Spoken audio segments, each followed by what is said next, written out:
Aliadas, el espacio de CIMAC Radio donde conversamos con mujeres que influyen y transforman la vida pública de nuestro país. Conduce Sirenia Celestino Ortega. Comenzamos. Hola, ¿qué tal? Muchísimas gracias por acompañarnos en su programa Aliadas, donde hacemos un reconocimiento de la trayectoria de las defensoras de derechos humanos que son aliadas para nuestro ejercicio cotidiano de estos mismos derechos. Mi nombre es Sirenia Celestino Ortega, soy directora de CIMAC y también tengo el gusto de conducir este programa. Y bueno, hemos tenido en esta cabina a mujeres muy potentes, a mujeres que reconocemos por su generosidad, por su formación, su experiencia, con grandes trayectorias en materia de derechos humanos, de la defensa desde el enfoque feminista, y hoy no es la excepción. Hoy tenemos a una defensora que hace que estas aliadas sean además internacionales ahora. Ahora tenemos una aliada más, ella es Clemencia Correa, es nuestra aliada de este día. Vamos a conocer un poquito de ella y volvemos porque ya está aquí con nosotras en cabina. Acompañar también es una forma de defender los derechos humanos. Esa ha sido la convicción que ha guiado la trayectoria de Clemencia Correa, psicóloga colombiana, naturalizada mexicana y una de las principales impulsoras del enfoque psicosocial en América Latina. Desde hace más de 3 décadas ha trabajado junto a víctimas de desaparición forzada, desplazamiento, violencia política y el exilio en distintos países del continente. Tras verse obligada a salir de Colombia en 2002, por amenazas a su labor, encontró en México un espacio para continuar acompañando a quienes enfrentan las consecuencias de la violencia.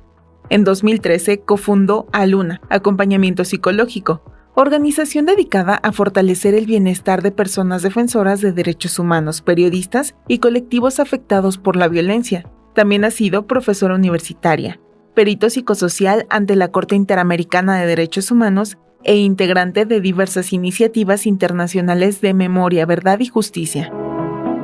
Hoy, en Aliadas, conversaremos con Clemencia Correa sobre su historia, los aprendizajes que han marcado su vida y el poder del acompañamiento psicosocial para resistir, sanar y construir esperanza. Ahí está nuestra cápsula de Clemencia Correa. Clemencia, gracias por estar en esta cabina visitándonos en CIMAC. ¿Cómo estás? A ti, un gusto y gracias por la invitación. Me siento muy orgullosa. Además, siempre CIMAC ha sido un referente del trabajo, tema de defensoras y periodistas. Gracias por la invitación, Sirena. Con todo gusto, porque nos parece que en esta historia de la defensa de derechos humanos en México, de la historia más reciente, tu participación, tu activismo, el enfoque que tú con el que has nutrido esta defensa de derechos ha sido fundamental también para la protección, para la atención y el acompañamiento de las defensoras. Entonces, bienvenida a esta cabina. Y a mí me gusta iniciar esta serie de entrevistas con las defensoras aliadas preguntándoles: ¿quién eres? ¿Cómo se define Clemencia Correa? Bueno, gran pregunta. Pues mira, soy colombiana, colombo-mexicana, yo ya diría, ¿verdad? Y soy defensora. Yo me defino por ser una psicóloga, defensora. No me puedo definir yo misma como feminista, pero muchas compañeras feministas me dicen que en la práctica soy feminista. Entonces creo que pues básicamente lo que he hecho en mi vida en estos 30 años es ser partícipe de construcciones colectivas, de redes a nivel en Colombia, pero también con una perspectiva latinoamericana. Qué belleza. Y en este trabajo, pues ahora lo contamos, ¿no? Muy propio, muy del día a día, de manera muy natural. Pero ¿cómo llega Clemencia a la psicología? ¿Cómo llegas a esta defensa de derechos humanos? Mira, yo digo que lo primero, desde adolescente, tuve un referente muy importante que fue mi abuela.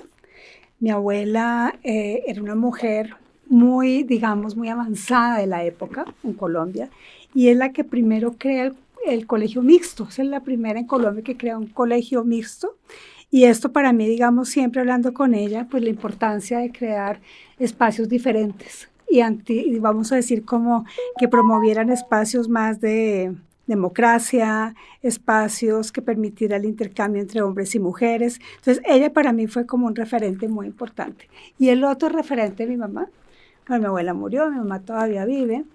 ella trabajaba y aportaba en sectores populares, era socióloga, y en estos sectores populares a veces me llevaba con ella. Entonces yo estaba al final del colegio y todavía iba y me llamaba la atención como la cercanía que ella tenía con las poblaciones, especialmente urbanas, y la pobreza a la que estaban enfrentando. Entonces como que esto fue generando un proceso de sensibilización en mi vida en general, ¿no? Como el contraste que yo podía ver en ese momento. No es que tuviéramos las mejores condiciones de vida, pero teníamos unas condiciones buenas, y el contraste que yo veía en los sectores populares. Y esto me marcó también, ¿no? Como ver la vulnerabilidad y las condiciones económicas de otros, pues en no mejores condiciones que las mías. Qué fuerte, porque bueno, a mí me encanta que siempre las mujeres nombramos nuestra genealogía, ¿no? Ahí están las mujeres que fueron referentes para ti, nuestras ancestras precisamente.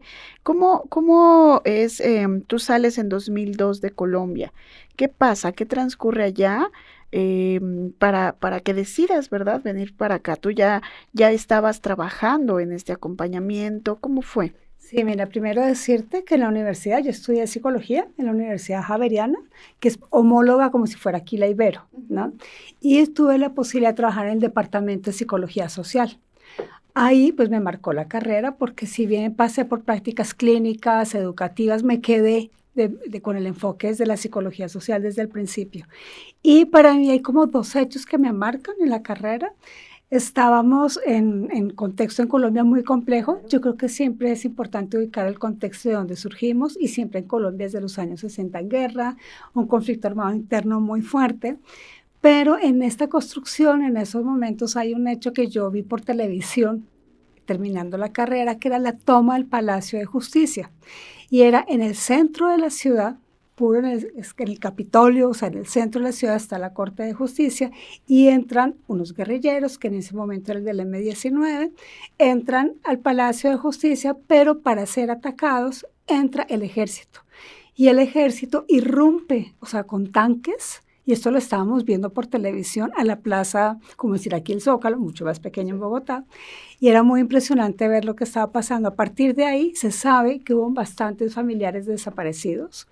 Empecé a conocer lo que era la desaparición forzada desde los años 85, y era para mí muy impactante que eso estuviera pasando en pleno centro de Bogotá. Y empecé con preguntas ya al final de la carrera, a decir, ¿y yo qué? Si estudié psicología, ¿para qué me sirve? ¿No? ¿Esto para qué me va a servir? Entonces empecé como en la crisis terminando la carrera, y tuve la fortuna de conocer a Ignacio Martín Baró, que es el referente que siempre he tenido durante estos 30 años, un jesuita salvadoreño, y tuve la posibilidad de hacer un seminario con él. Él crea la psicología social de la liberación y contrasta toda la psicología clínica occidental de Estados Unidos, y nos permite entender que la psicología no era una opción neutral, que la psicología tiene que ubicarse en el contexto, que tiene que asumir los contextos de conflictos armados, y ahí me permitió abrir y decir, ya sé para qué estudié psicología. Desafortunadamente, a él lo asesinan en el 89. Para mí fue como el primer asesinato, porque he tenido varios en estos 30 años de personas muy cercanas, que me marca lo que implicaba la violencia sociopolítica en la región. A él lo asesinan, lo que se llama la masacre de la UCA, asesinan a 6 jesuitas y a 2 empleadas por el trabajo que ellos hacían. Entonces, para mí fue como lo primero que me empezó a marcar claramente y decir, ya sé para qué sirvo, ¿verdad? Pero además tuve la fortuna, después de trabajar en el Departamento de Psicología Social, y empecé a hacer la sistematización de la experiencia de Ignacio Martín Baró, que es el que marca el enfoque psicosocial junto con otras personas en América Latina.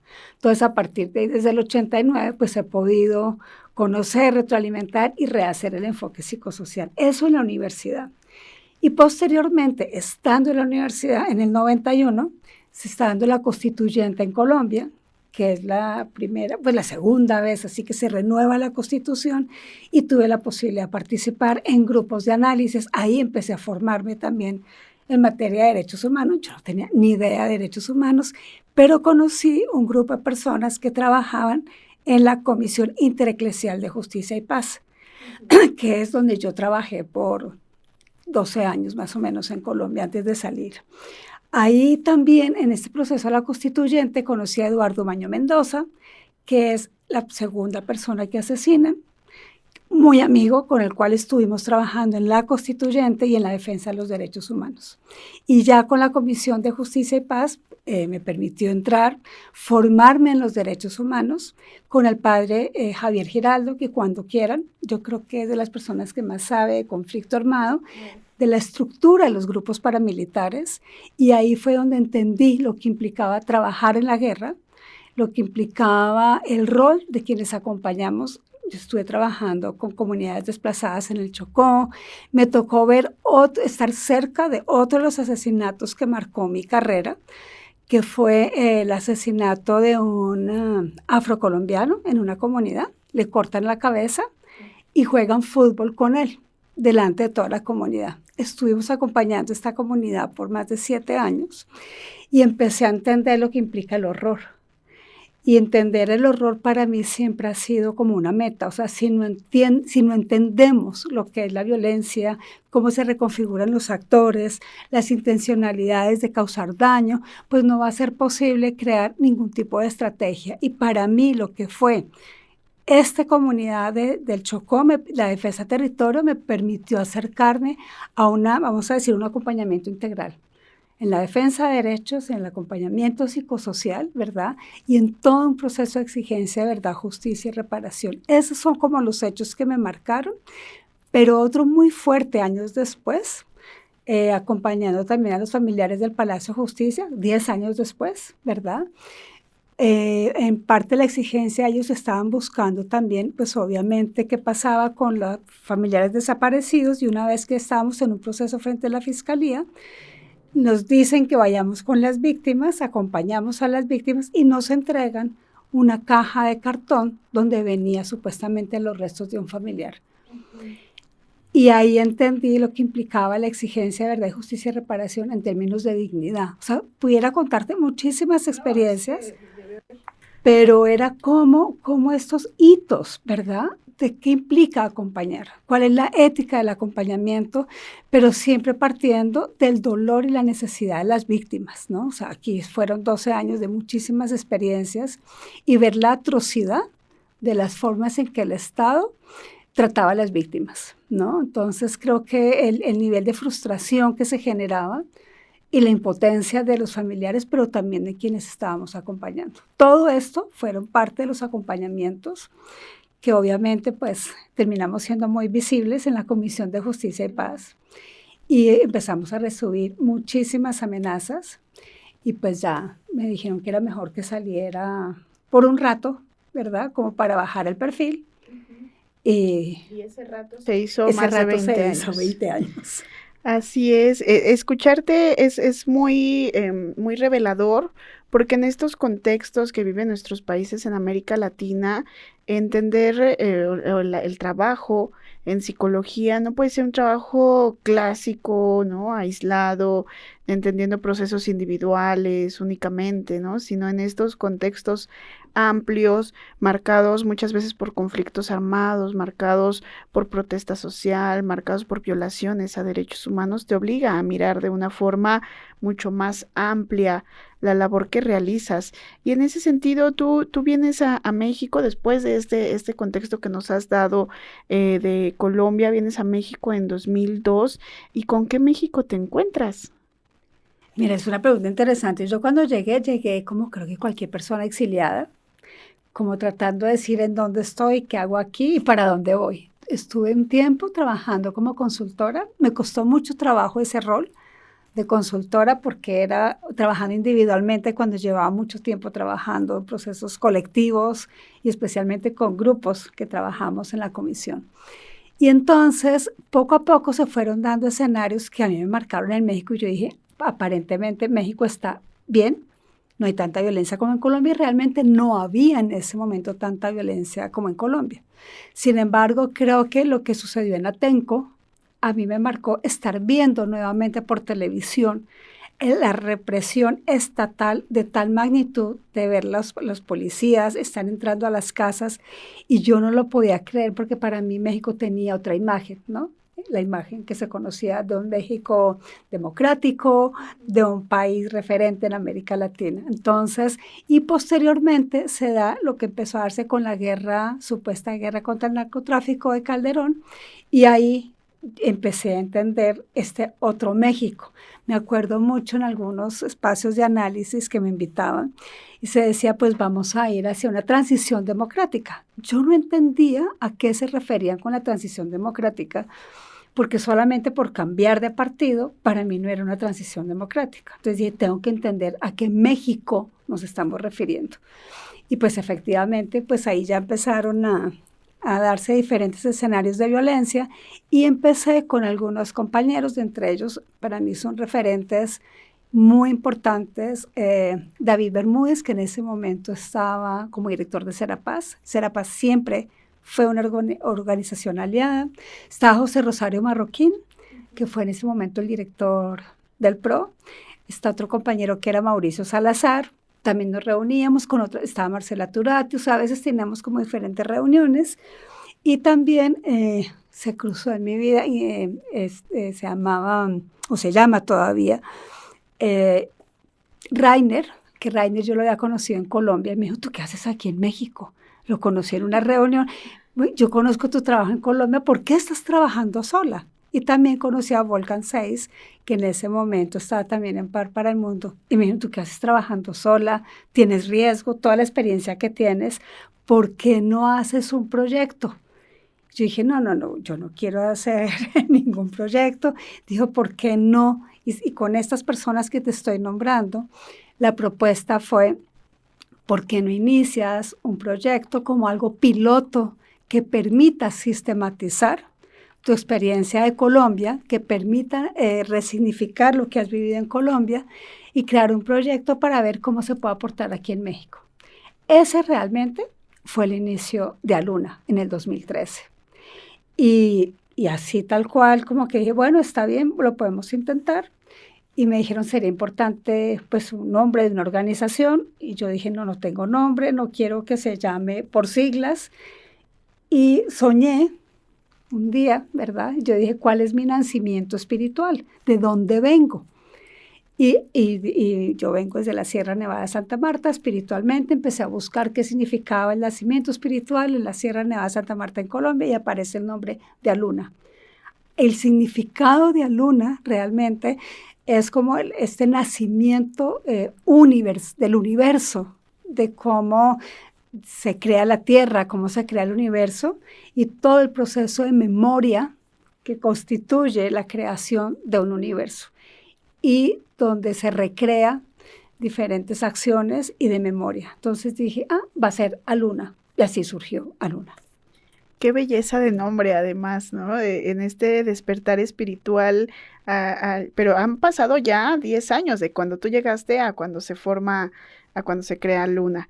Ahorita nos vas a contar qué pasó en esos 10 años y vamos a comentar también sobre el trabajo de Aluna, una organización tan importante en nuestro país. Vamos a ir a un corte, pero les recuerdo el número en cabina, es el 55 35 08 47 61. Déjenos saber a quién le gustaría escuchar acá en Aliadas, quiénes son sus aliadas en el día a día para el desarrollo, su ejercicio de los derechos humanos. Vamos a este corte y volvemos. Seguimos en Aliadas por CIMAC Radio, las voces de mujeres que inciden en la vida pública nacional.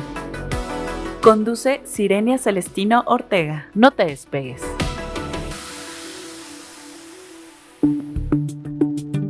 ¿Qué es el acompañamiento psicosocial? La violencia no termina cuando cesa la agresión. Sus efectos pueden permanecer durante años en la vida de las personas, las familias y las comunidades. Por eso, en América Latina comenzó a desarrollarse un enfoque que entiende que el daño no es únicamente individual, sino también colectivo, el acompañamiento psicosocial. A diferencia de una atención centrada exclusivamente en la salud mental, este enfoque reconoce que el sufrimiento está profundamente relacionado con el contexto en el que ocurre la violencia. La desaparición de un ser querido, el desplazamiento forzado, la tortura o las agresiones contra periodistas y personas defensoras de los derechos humanos no afectan solo las emociones, también transforman los vínculos, la confianza y la forma en la que las personas se relacionan con su comunidad.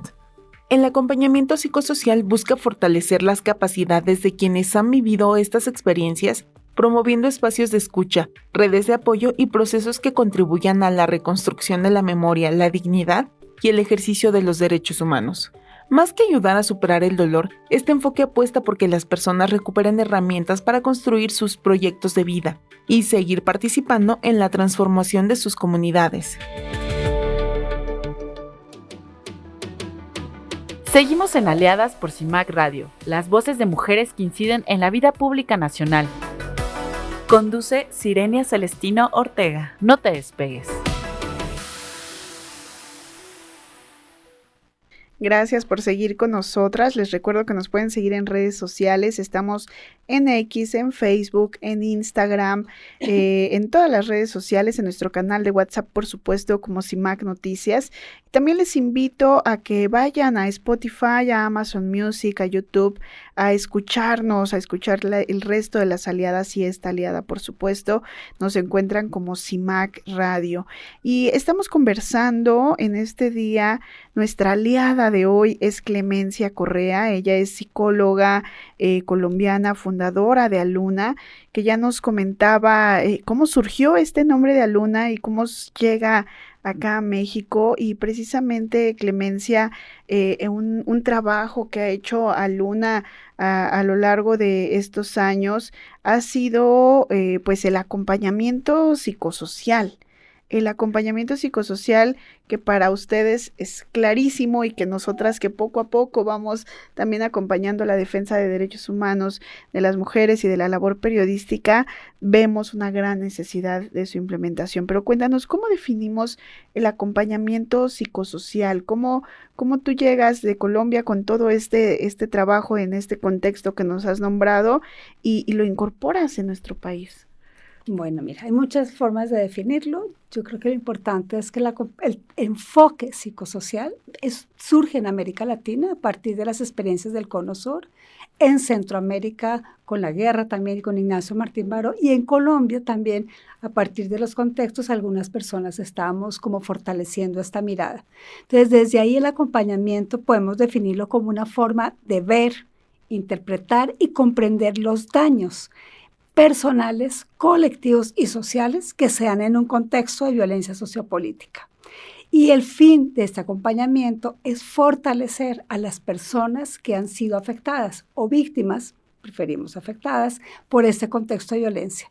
Entonces es importante que reconocer los daños implica ver los impactos, no solo individuales, sino también colectivos y sociales. Y al nombrar, al reconocer, al resignificar estos impactos, lo que buscamos es fortalecer estrategias, rutas de acción, estrategias de protección para afrontar lo emocional. Sí es importante decir que nosotros en Aluna, con esa tarea que me enmendaron de sistematizar mi experiencia, construimos un modelo de acompañamiento psicosocial, inicialmente desde mi experiencia, pero que con estos años y la experiencia colectiva se ha venido fortaleciendo. Y ubicamos en este modelo de acompañamiento que hay 4 ámbitos de afectación, y esto es muy importante porque es un enfoque mucho más integral. El primer ámbito de afectación es la parte psicoemocional, que normalmente es la que todos conocemos y que casi siempre nos buscan por eso. Tenemos impactos como el miedo, el duelo, la frustración. Ese es un ámbito, pero hay otro ámbito que es muy importante que se afecta con la violencia sociopolítica, que es el ámbito grupal, la dinámica colectiva, las relaciones sociales, las relaciones en una familia, los roles en una organización. El tercero, el proyecto de vida. Si algo se busca con la represión, con las guerras, es romper los proyectos políticos de las organizaciones y de la población, de los campesinos, de las personas, de diferentes colectividades. Y el último, y que a veces se ve como una patita afuera, es el tema del riesgo y la protección. No hay, vamos a decir, organización, comunidad en el marco de la violencia que no esté con riesgo. Siempre está. Y por lo tanto, desde el enfoque psicosocial también trabajamos sobre la protección integral, estratégica, que permita a las personas seguir afrontando y resistiendo en sus comunidades y en sus lugares de trabajo. Es decir, no es como la psicología tradicional centrada en afectaciones psicológicas específicamente en una persona, sino que trasciende a lo social, ¿no? Y un poco entendiendo que en el marco de las violaciones a los derechos humanos, las afectaciones son distintas, no es, claro, tienes insomnio, tómate esto para que duermas bien, sino es claro, vas a tener insomnio porque estás viviendo en una comunidad que está siendo amenazada de esta manera. ¿Cómo lo han integrado ustedes a los casos que acompañan? ¿Qué casos están acompañando? Un poco para dimensionar el trabajo. Desde personas defensoras, o sea, diferentes temáticas que trabajan las personas defensoras y colectivos. Entonces hemos trabajado con personas defensoras que trabajan seguridad digital, otras personas que están en la defensa de territorio, familiares de desaparecidos, o sea, múltiples problemáticas. Ahí hemos ido aprendiendo también a construir y deconstruir con aquellas víctimas. Venimos trabajando colectivamente, que es lo importante también del enfoque, que es un enfoque pedagógico y no clínico. Entonces, la apuesta es aprender a construir con los otros, porque uno de los enfoques también es la educación popular y las pedagogías críticas latinoamericanas. Entonces, vamos construyendo con las personas afectadas lo que les pasa, lo que les impacta y construir diferentes rutas. No hay fórmulas, nos preguntan siempre que si hay algún libro donde pueden sacar las fórmulas, no hay fórmulas.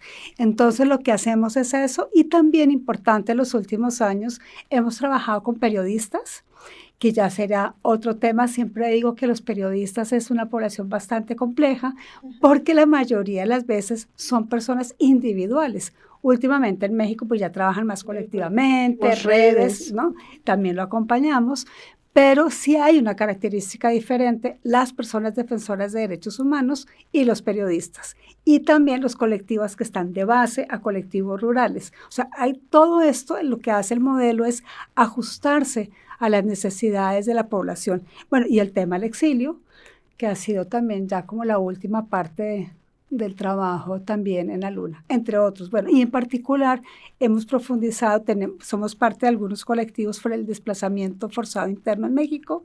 Estamos impulsando también, hemos impulsado en la Luna una red latinoamericana de trabajo psicosocial, también para aliarnos y tener alianzas a nivel latinoamericano, e incluso tuvimos una experiencia intercontinental para entender la salud mental y promover una salud mental desde el enfoque psicosocial, tratando de mirar que el sistema capitalista y hoy día especialmente los procesos represivos lo que busca es anular una salud mental que lleve a una colectividad, por ejemplo. Y que ahora incluso el ataque, el atentado contra la salud mental de las periodistas y de las defensoras es un tema central, ¿no? Jugar con la mente de ellas para que crean que las están persiguiendo, o sea, que sí está sucediendo la amenaza, pero este juego con su mente para vulnerarlas aún más.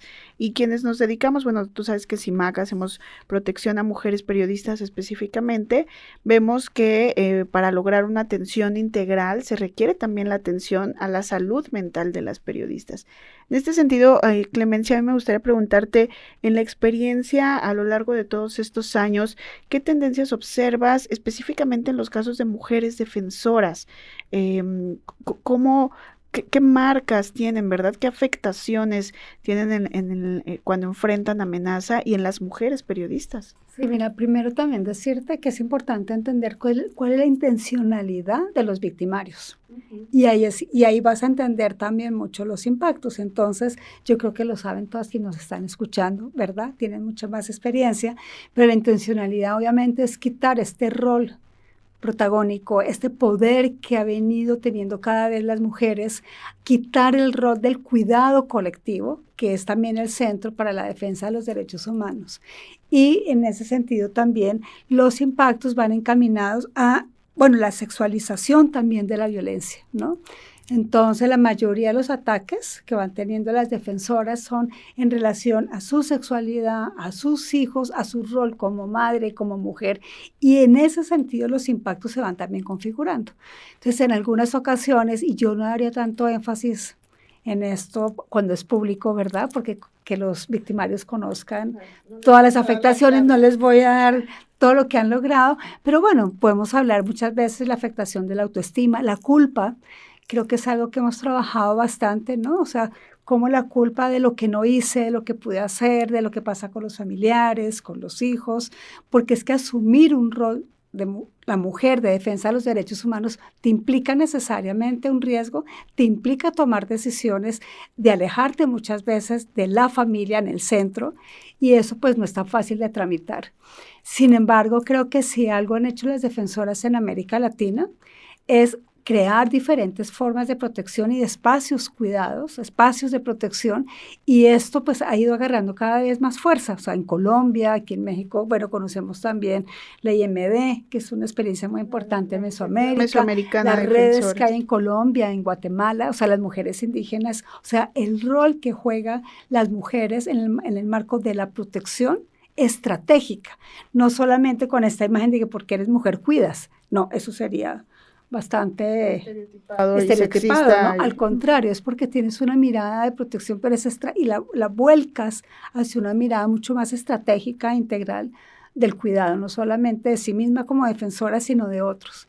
Y creo que esto ha sido también un avance muy importante que se ha tenido en América Latina, pues como esta mirada también de la defensa de los derechos humanos junto con esquemas de protección. El año pasado que la Corte Interamericana definió el derecho al cuidado y hablábamos, claro, sí, el derecho al cuidado, al autocuidado, a ser cuidadas, pero se sigue entendiendo en otra clave, ¿no? En la defensa de derechos humanos, ¿cuál es la importancia del cuidado colectivo? Para mí es como uno de los ejes centrales, o sea, no podemos hacer una defensa de derechos humanos si no hay un cuidado, pero no es el cuidado tradicional de tener. Que cuides, que atiendes, que no.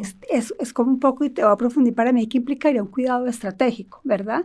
Por un lado es saber que estás en riesgo y qué te implica para protegerte frente a ese riesgo. O sea, cuidarnos significa tener una medida de protección y no solo individual, sino colectiva. Eso por un lado.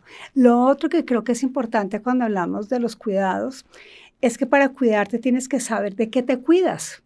¿De quién te cuidas? Para mí un eje clave es la comprensión del contexto, cómo operan los victimarios, cuáles son las intencionales de los victimarios y el cuidado para mí implica necesariamente una formación política. No es un cuidado neutral, es un cuidado con una ética, es un cuidado con una mirada política que te permite un proceso de resistencia. Entonces, el cuidado conlleva de por sí mismo una lectura de contexto muy clara para saber de qué te cuidas, pero también estrategias que no son, vamos a decir, medidas puntuales, que no son mecanismos puntuales, sino que te implica una mirada a corto, mediano y plazo, que te implica integrar la parte psicosocial, la parte de derechos humanos. Yo hablo más de acompañamientos integrales, que fue lo que aprendí en Colombia. O sea, en Colombia no hubiéramos podido acompañar comunidades desplazadas si no teníamos una mirada jurídica, política y psicosocial. Entonces, si no tenemos esto de una mirada concreta, no tenemos que saber de todo, pero sí incluirlo de una manera transdisciplinaria, pero también de diferentes enfoques.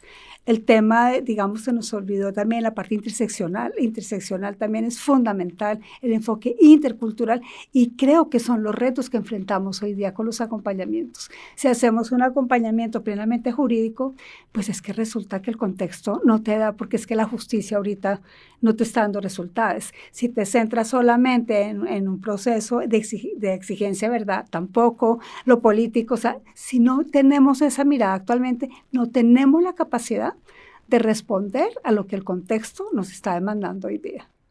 Es muy, muy complejo porque tenemos también contextos cambiantes, bueno, en México pareciera que tenemos 32 Méxicos, ¿verdad? Y estas complejidades de la realidad que llevan a retos mucho más amplios en el acompañamiento y en la atención integral. Y Clemencia, tú nos decías, llegaste en 2002 a México, en 2013 fundas Aluna, 13 años después sabemos que pues que te estás despidiendo de Aluna. Y por supuesto pues reconociendo todo el trabajo que hiciste y saludando también a Oyuki Barrios, que es quien hereda este gran legado de Aluna. Pero en estos 13 años de trabajo, ¿cuáles son estas experiencias, aprendizajes que te gustaría, que podrías compartirnos, claro? Mira, Cuando estaba pensando tenía muchas ideas, pero quisiera concentrarlo como en 5 claves, ¿verdad? Una, cómo entender, si estamos hablando que somos parte de América Latina, cómo entendemos la regionalización de la violencia. Y para mí, ¿y cómo lees este tema del contexto permanentemente? O sea, yo no puedo hacer un acompañamiento si no conozco, sitúo en mí, pero también en quien acompaño, el tema de la lectura de lo que está pasando. Y solamente por decir ahora, porque creo que los retos más grandes son cambiantes, pero no. Resulta que ahorita lo que estamos viviendo otra vez con la llegada de Trump y el ejercicio que él está haciendo para cooptar los países de América Latina, estamos retrocediendo a una doctrina Monroe que se dio hace 30 años, más o menos. Entonces, estar hablando hoy nuevamente que los defensores de derechos humanos son comunistas, son terroristas, ya no solamente va a ser una judicialización como la conocemos, va a ser la judicialización posiblemente transregional, y eso nos pone en otro momento. Eso para mí es cómo se reditúa la violencia, cómo los poderes fácticos también se van transformando y entender como toda esta parte. El otro grandísimo que a mí me parece importante es en dónde está la esperanza, porque es que hay momentos en que nos agotamos quienes acompañamos, en que a veces no creemos, en que nos cansamos, y yo pienso, es algo que me ha mantenido también, que la esperanza está en reconocer y en ver lo que los pueblos, en los territorios, en los barrios, a nivel urbano, están haciendo, porque son ellos quienes realmente en la cotidianidad están resistiendo. Cuando yo ya estoy cansada y necesito tiempo y espacio, miro y los veo a ellos que son los que resisten. Para mí la esperanza, como lo decía Martín Baró, está en los pueblos. Lo otro es cómo trabajar con el tema de la frustración y la impotencia. Porque, por ejemplo, lo que acaba de pasar en Colombia, de que teníamos la posibilidad de que continuara un gobierno de izquierda y otra vez no llegara un gobierno de derecha, de ultraderecha, el nivel de frustración, de impotencia es muy grande en Colombia, pero también en América Latina. Y entonces la pregunta es, ¿y qué hacemos frente a eso, no? Y creo que frente a eso es para mí retornar en los aprendizajes de estos 30 años, pero también ver lo local. Yo digo que como diferentes esferas, fortalecer lo local, lo nacional, lo regional, pero aprendiendo, yo digo que pues de los pueblos de todas maneras. Y por último, un aprendizaje que sí vería y tal vez lo podemos profundizar, que tiene que ver con las alianzas. El trabajo que hacemos no es posible si lo hacemos de manera individual, autónoma y en la lógica de una competencia, porque eso es lo que quieren estos gobiernos de derecha en América Latina y en el mundo. Estas 5 claves que nos colocas, o sea, no solo son importantísimas, sino que nos ayudan también a mantener la esperanza en que sí hay un aprendizaje de los gobiernos anteriores a estos gobiernos, y de que algo que está pasando en Colombia no es solo Colombia, o no es solo México, o no es solo Nicaragua, o no es solo Venezuela, sino que son eso, ¿verdad? Parte de una política también de avance de fundamentalismos en toda la región, de atentados a los derechos que hemos ganado. Universal, que también está en cuestión después de tantos años, por ejemplo. Y que tenemos este contexto de crisis, ¿verdad? Entonces, pues regresando de corte, vamos a hablar precisamente de estos desafíos hacia el futuro y cómo seguir. Me gusta mucho esto que tú colocas de cómo trabajar la frustración y cómo trabajar también para no perder la esperanza. Vamos a un corte y volvemos. Estamos aquí en Aliadas con Clemencia Correa. Seguimos en Aliadas por CIMAC Radio, las voces de mujeres que inciden en la vida pública nacional. Conduce Sirenia Celestino Ortega. No te despegues.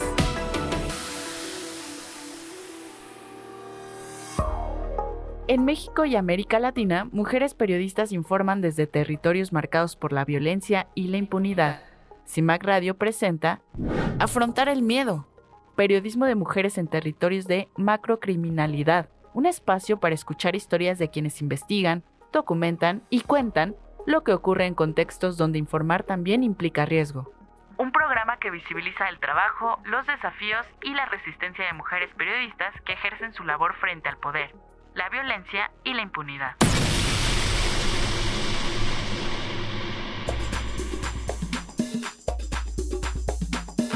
Hay historias que incomodan y otras que transforman. Flores Rebeldes, un espacio dedicado a las mujeres activistas que con su lucha están cambiando el mundo. Voces valientes, historias que inspiran y resisten, que florecen incluso en los terrenos más difíciles. Escúchanos todos los viernes, cada 15 días, a la 1 de la tarde. Flores Rebeldes, porque donde hay lucha, siempre hay vida. Seguimos en Aliadas por CIMAC Radio, las voces de mujeres que inciden en la vida pública nacional. Conduce Sirenia Celestino Ortega. No te despegues. Gracias por continuar con nosotras, estamos en Aliadas. Les recuerdo que pueden buscarnos en las redes sociales, vayan a buscar a CIMAC Noticias, a CIMAC Radio y por supuesto a CIMAC ORG en todas las redes sociales y les invitamos también a seguir los contenidos radiofónicos desde Spotify, desde Amazon Music, YouTube y por supuesto a mandarnos sus mensajes de audio o de texto al 55 35 08 47 61. Y en este último bloque, querida Clemencia, por supuesto que pues ya nos has colocado algunos aprendizajes, algunos desafíos, pero vayamos haciendo este redondeo, ¿verdad? Hacia el final de la emisión. Cuéntanos en esto que decíamos, ¿verdad? ¿Cómo afrontar la frustración en nuestra región y en el mundo frente a esto que estamos observando, ¿no? Tan solo en las semanas anteriores hablaban de quitarle el voto a las mujeres, retrocesos de ese tamaño, ¿no? Pero también que tenemos esperanza en todas las regiones del mundo, siempre hay resistencia de articulaciones de mujeres. ¿Cómo mantiene Clemencia la esperanza? Mira, yo diría muchas veces, y que lo trabajo para mí, pero también cuando acompaño, es poder identificar lo que sí tenemos. Es decir, lo que buscan estos sistemas represores es también quitarnos la autonomía, quitarnos lo que hemos construido.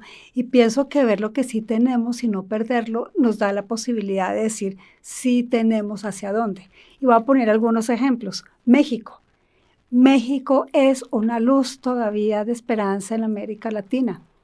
Nosotros en algunos espacios y con organizaciones, incluso al interior de Aluna, con familia, discutimos, México no es perfecto, yo no puedo decir que soy pro Claudia Sheinbaum, no, pero México, si lo miramos, está resistiendo frente a lo que es la derechización de América Latina. Ese para mí es un ejemplo. Otro, que sí tenemos la experiencia que han hecho los pueblos y por eso es tan importante el intercambio de experiencias en los pueblos. En Colombia hay una cantidad de sistemas de protección comunitaria y hemos hecho encuentros aquí en México para mirar lo que realmente ha servido y lo que no. Incluso reconocer los errores también es fundamental. Si no reconocemos, ejemplo, los errores de la izquierda, lo que pasó en Colombia, no vamos a entender para un segundo periodo. Entonces, pienso que poder afianzar lo que sí se tiene, lo que sí hemos construido, te permite recoger las experiencias, no dejarlas afuera. Entonces, para mí también algo que es fundamental para esa frustración es cómo escribes y reelaboras las experiencias.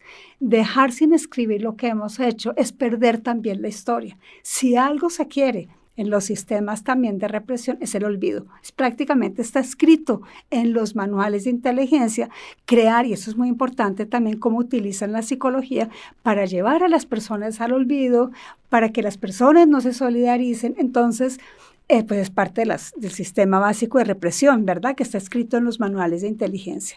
Entonces, eso. Y la incertidumbre, si miramos que es la incertidumbre, la falta de certezas. Entonces, ¿cómo miramos las certezas a corto y mediano plazo? Creo que eso también nos ayuda como a decir, pararnos en algún lugar y no quedarnos sin, porque no tenemos certeza, no tenemos rutas, el no tener pues te va quitando estas posibilidades. Pero también yo diría la esperanza en lo posible. Yo a veces no soy de las más optimistas. Por ejemplo, ahorita con la de Colombia, yo sí creo que posiblemente va a perder Cepeda por esto, por esto y por esto, el candidato. Ahora, ¿qué me permite eso? Prepararme para lo que viene. Porque si creemos solamente en nuestros deseos, que creo que es importante tenerlo, podemos sobredimensionar muchas veces lo que necesitamos. Entonces, para mí es una esperanza en lo posible. Hay un texto que se lo recomiendo si lo llegan a encontrar en la página del padre Javier Giraldo, que habla sobre la esperanza y la desesperanza, porque eso también ha sido una construcción de un sistema capitalista en donde se pone la esperanza. Entonces, por ahí lo pongo también. Y lo otro que creo que es importante es no hablar de resiliencia. Hay términos que se van poniendo, así como en algún momento era la moda de género, no quiere decir que no sea importante la perspectiva de género, pero en todos los proyectos a nivel internacional teníamos que hablar de género. Y así hoy día hay que hablar de resiliencia. No, es que la resiliencia también es un constructo. Es importante a nivel individual, en situaciones no de violencia política, porque cuando hablamos en violencia política necesitamos hablar de colectividad, de individualidad en relación con el colectivo, la resistencia, los impactos en esta relación individuo, colectivo y movimiento. Entonces, y eso desafortunadamente, y las condiciones económicas, psicológicas y sociales, lo cual la resiliencia no. Entonces yo prefiero hablar de mecanismos de afrontamiento, estrategias de resistencia y de resignificación de los daños causados. Y lo otro, yo estaba pensando en el cierre, yo no sé si me estoy adelantando, pero creo que las reflexiones que yo sí quisiera dejar es la responsabilidad ética y política que tenemos como acompañantes y como trabajadores en derechos humanos. O sea, si no tenemos una responsabilidad ética y política, es muy grave porque estamos dejando un vacío para que los victimarios o este sistema capitalista imponga su ideología pasando por encima de nosotros. Entonces, yo sí creo que tenemos esto como un reto fundamental y también porque una cosa es la responsabilidad propia y la de los otros. Y los otros tienen una responsabilidad jurídica, política, pero nosotros tenemos una responsabilidad ética. Qué importante esta parte de la responsabilidad ética y política para la defensa de los derechos humanos y creo que aquí nos has dado muchas claves. Va a ser un programa obligado para todas y todos los defensores de derechos humanos necesariamente. ¿Qué sigue para Clemencia, después de 13 años de estar en la luna, después de toda esta trayectoria, los aprendizajes, estos puntos que nos da son muy importantes, pero ¿qué sigue? ¿Hacia dónde crees que debe seguir el acompañamiento psicosocial que va impulsando Clemencia? Mira, menos mal que esta pregunta te la puedo contestar ahora. Hace 6 meses no hubiera podido todavía. Bueno, lo primero es decir que, bueno, como socia fundadora en la Luna, voy a continuar, ¿verdad? Voy a seguir apoyando en un medio tiempo. Voy a tratar de reducir mucho más mi actividad, obviamente, porque sí creo que la situación de Aluna tampoco en términos financieros como en otras organizaciones, pues tenemos que cuidar y quiero cuidar lo que fundé, ¿verdad? Y apoyar al equipo sin ser parte del equipo. Creo que esos son de los retos más difíciles cuando tenemos que movernos del lugar. Entonces estoy en ese proceso apenas de movimiento. Quisiera escribir, porque creo que algo que he aprendido es cómo dejar esta memoria y lo comparto también con las nuevas generaciones, ¿no? Que a veces son como no perder los diálogos de las nuevas generaciones con las pasadas. Claro, yo ya tengo 60 años, estoy cruzando esta raya y cómo invitar también a las nuevas generaciones que no nos saquen, porque también hay una tendencia a decir, ya piensan distinto, tenemos que hacer cosas nuevas y yo creo que es cómo interactuamos una mirada realmente transgeneracional que nos permita construir los aprendizajes que tuvimos, pero con las nuevas formas que tienen las nuevas generaciones, que me parece que son buenísimas, mucho más creativas. Siempre he planteado que para ser resistentes tenemos que ser muy creativos frente al contexto. Entonces me imagino escribiendo, sí voy a seguir siendo consultorías, eso sí, no las voy a dejar, o sea, no me voy a retirar. Voy a seguir trabajando también y aportando en la red latinoamericana, porque creo que también es una mirada estratégica. Fue esa red que fundamos que todavía permanece y seguiré siendo parte de esa. ¿Y en dónde? Dejando también un poquito el camino libre, pues para que lleguen nuevas propuestas, ¿no? Entonces me siento muy abierta, siento que seguiré siendo parte de Luna de otra manera, pero también con este trabajo latinoamericano que hoy más que nunca lo veo totalmente indispensable. Para nuestra audiencia, ¿dónde crees que tienen que estar los focos Ya hablamos de estos contextos complejos, de las amenazas que vive la defensa de derechos. ¿En dónde crees que tenemos que estar observando constantemente? Mira, nuevamente el tema del contexto, leerlo, hay que parar, hay que hacer análisis, pero intercambiar con otras organizaciones de América Latina. O sea, México es un lugar, pero los otros países, o sea, por eso digo, soy parte de varias redes latinoamericanas que nos permite dimensionar lo que está sucediendo. Eso por un lado. Y esto nos lleva también a trabajar en tema de la protección, mucho más estratégica de la que se ha hecho hasta ahora. Creo que no es solamente hablar de procesos de monitoreo, no, hay que hablar de estrategias de protección integral que permita realmente cuidar a los defensores y defensoras en todas sus amplitudes. Y otra parte que sí veo fundamental es cómo organizaciones de derechos humanos, con espacios de movimientos sociales y de acompañamiento psicosocial, vamos creando enlaces para no disgregar, porque sí creo que hablar de organizaciones de derechos humanos terminamos siendo muy pocas frente a la magnitud de la problemática. Organizaciones que hacen trabajo de acompañamiento psicosocial también somos muy pocas, pero la base también está en el movimiento social de diferente. Entonces, ¿cómo se articulan estos movimientos, estas organizaciones, para que realmente pues estemos resistiendo pues de una manera que está demandando al contexto? Estaba pensando ayer, hay muchas formas de nombrarlo, obviamente las feministas, que es un legado muy importante que nos dicen las redes salvan, y esto es real, ¿no? Pero también hay una palabra en Colombia que es la juntanza, y surgió especialmente también en Cali, que es un lugar de rumba, de salsa, ¿no? Pero también, o sea, es que y en la guerra y en el conflicto tienes que seguir danzando. Tienes que seguir bailando, tienes que seguir disfrutando, y por eso se habla de la juntanza como una forma de construir tejido. Yo hablo del tejido social humanizado. Hay muchos tejidos. Yo apuesto especialmente en el acompañamiento que debemos construir tejidos sociales humanizados. No es cualquier tejido, y que sea a partir de esta juntanza que nos vinculemos con afecto, con solidaridad y no competencia. Estamos compitiendo de una manera fea, por eso hablo de la ética, entre las mismas organizaciones, porque las mismas agencias y el sistema internacional nos lo está poniendo. Entonces, ¿cómo no perder el afecto? ¿Cómo no perder estos ideales construidos desde abajo? Y yo no sé si será porque soy de la generación de los 60, ¿no? Pero esto es lo que nos ha permitido también ser quienes somos, ¿verdad? O sea, poder tener una esperanza en no romper ese tejido social que nos ha hecho posibles a los movimientos, a los colectivos y a las organizaciones. Qué bonito además que sea eso también desde la alegría, desde el apapacho, que el tejido social pueda responder desde el cuidado colectivo y formar así las resistencias a este mundo.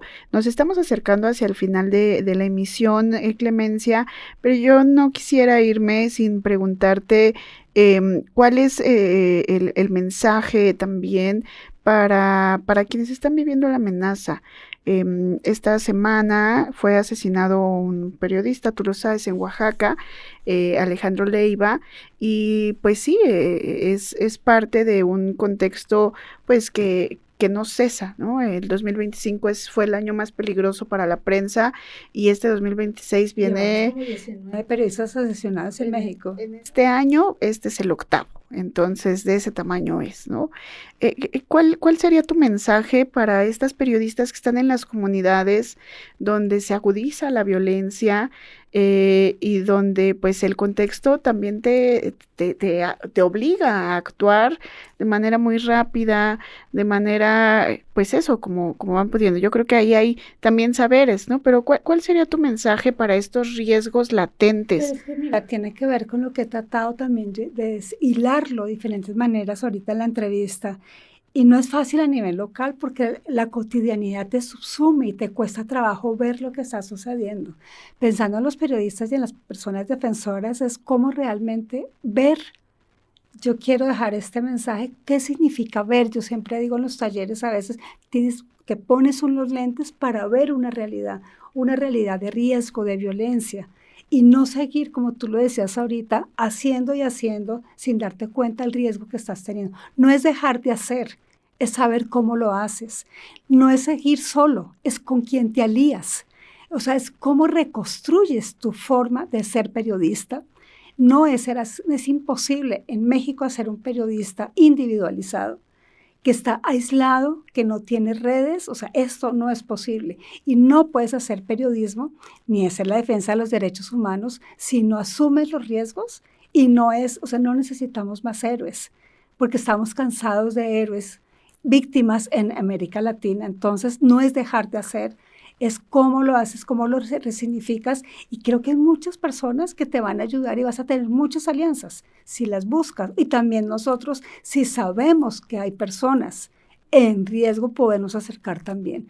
Yo creo que ese acercamiento de los vínculos de derechos humanos, del acompañamiento psicosocial, es lo que nos permite un cuidado efectivo para seguir siendo lo que ha sido la defensa en América Latina. Así es, pues mandamos un abrazo también a nuestras colegas y nuestros colegas de Oaxaca que están justo ahora viviendo esta terrible situación. Desde acá un abrazo, pero también nuestro reconocimiento a su labor. Y Clemencia, por último, vamos hacia la última pregunta, el último del último. No, es que este programa se titula Aliadas, precisamente porque es también nuestra forma de destacar tu trayectoria, de reconocerla con todo nuestro cariño, también con todo nuestro reconocimiento. Para ti, ¿qué significa ser una aliada de la defensa de los derechos humanos? Pues mira, yo diría ser aliada es como esta imagen de la juntanza, o sea, ser aliada es con aquellas personas que podemos construir un futuro, con aquellas personas que nos juntamos para hacer, para existir y para no perder la esperanza. Para mí las aliadas, que tengo muchas en México, y aprovecho este momento para agradecerles que en toda esta trayectoria personal y de alumna me han acompañado.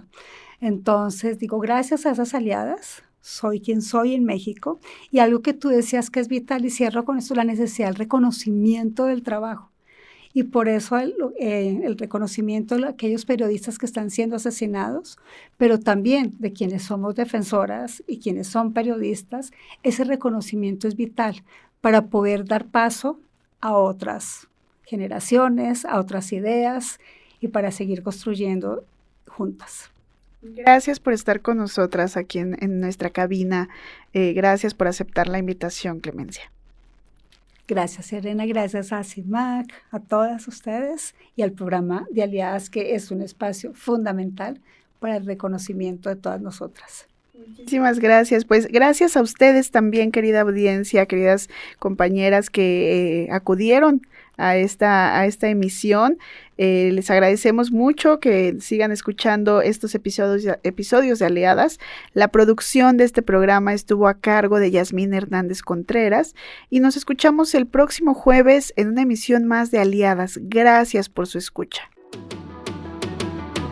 Esto fue Aliadas, un espacio de CIMAC Radio conducido por Sirenia Celestino Ortega. Te invitamos a consultar más información y contenidos en cimacnoticias.com.mx y a seguir nuestras redes sociales. Hasta la próxima.